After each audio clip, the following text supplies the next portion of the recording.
Syederalun sebanyak 135 imigran Rohingya kembali mendarat di pantai Blang Ulam, Kecamatan Masjid Raya Aceh Besar pada Minggu 10 Desember 2023. Kapolsek Masjid Raya Ibda Roli Yuiza Awai mengatakan pengungsi Rohingya yang baru saja mendarat ini sekitar pukul 8.30 waktu Indonesia Barat terdiri dari anak-anak, perempuan, dan laki-laki.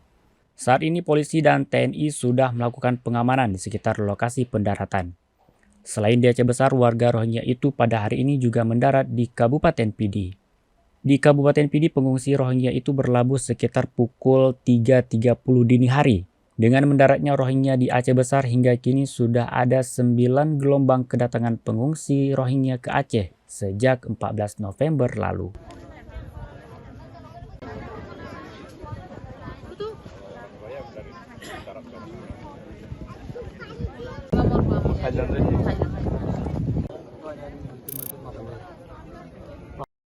Download Tribun X sekarang, menghadirkan lokal menjadi Indonesia.